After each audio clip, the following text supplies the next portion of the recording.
रामायण में सभी राक्षसों का वध हुआ, लेकिन सूर्पनखा का वध नहीं हुआ। उसकी नाक और कान काटकर छोड़ दिया गया था। वो कपड़े से अपने चेहरे को छुपाकर रहती थी। रावण के मर जाने के बाद वो अपने पति के साथ शुक्राचार्य के पास गई और जंगल में उनके आश्रम में रहने लगी।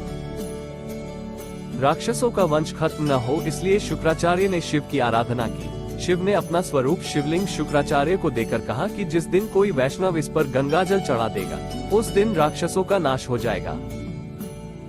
उस आत्मलिंग को शुक्राचार्य ने वैष्णव मतलब हिंदुओं से दूर रेगिस्तान में स्थापित किया, जो आज अरब में मक्का मदीना में है।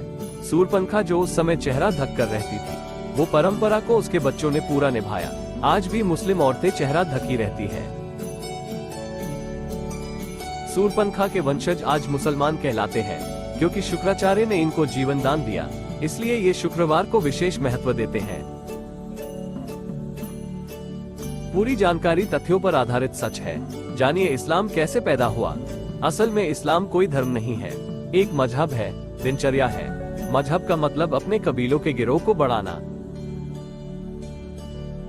ये बात सब जानते हैं कि मोहम्मदी मूल रूप से अरबवासी है। अरब देशों में सिर्फ रेगिस्तान पाया जाता है। वहाँ जंगल नहीं है, पेड़ नहीं है, इसीलिए वहाँ मरने के बाद जलाने के लिए लकड़ी न होने के कारण जमीन में दफन कर दिया जाता था। रेगिस्तान में हरियाली नहीं होती। ऐसे में रेगिस्तान में हरा चटक रंग देखकर इंसान चला आता, जो कि सूचक का काम करता था। अरब देशों में लोग रेगिस्तान में तेज धूप में सफर करते थे, इसीलिए वहाँ के लोग सिर को ढकने के लिए टोपी पहनते थे, जिससे बीमार न पड़े। अब रेगिस्तान में न खेत थे न फल, तो खाने के लिए वहाँ अनाज नहीं होता था, इसीलिए वहाँ के लोग जानवरों को काट कर खाते थे और अपनी भूख मिटाने के लिए इसे कुर्बानी का नाम दिया गया। रेगिस्तान में पानी की बहुत कमी रहती थी, इसीलिए लिंग मूत्र मार्ग साफ करने में पानी बर्बाद न हो जाए, इसीलिए लोग खतना अगला हिस्सा काट देना कराते थे। सब लोग एक ही कबीले के खाना बदोश होते थे, इसलिए आपस में भाई बहन ही निकाह कर लेते थे। रेगिस्तान में मूर्ति बनाने को मिट्टी मिलती नहीं थी, इसलिए मूर्ति पूजा नहीं करते थे। खाना बदोश जीवन होने से एक जगह से दूसरी जगह जाना पड़ता था, इसलिए कम बर्तन रखते थे और एक थाली में 5 लोग खाते थे। कबीले की अधिक से अधिक संख्या बढ़े, इसलिए हर एक को 4 बीवी रखने की इजाजत दी। इस्लाम कोई धर्म नहीं, मात्र एक कबीला है और इसके नियम असल में इनकी दिनचर्या है। इस्लाम _ सच्चाई। अजमेर के ख्वाजा मोइनुद्दीन चिश्ती को 90 लाख हिंदुओं को इस्लाम में लाने का गौरव प्राप्त है।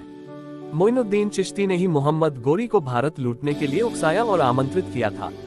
संदर्भ उर्दू अखबार पाक एक्सप्रेस, न्यूयॉर्क 14 मई 2012। योजक चिन्ह योजक चिन्ह योजक चिन्ह योजक चिन्ह योजक चिन्ह योजक चिन्ह योजक चिन्ह योजक चिन्ह। अजमेर दरगाह वाले ख्वाजा मोइनुद्दीन चिश्ती ने किस तरह इस्लाम कबूल न करने पर पृथ्वीराज चौहान की पत्नी संयोगिता को मुस्लिम सैनिकों के बीच बलात्कार करने के लिए निर्वस्त्र करके फेंक दिया था, और फिर पृथ्वीराज चौहान की वीर पुत्रियों ने आत्मघाती बनकर मोइनुद्दीन चिश्ती को 72 हुरों के पास भेजा।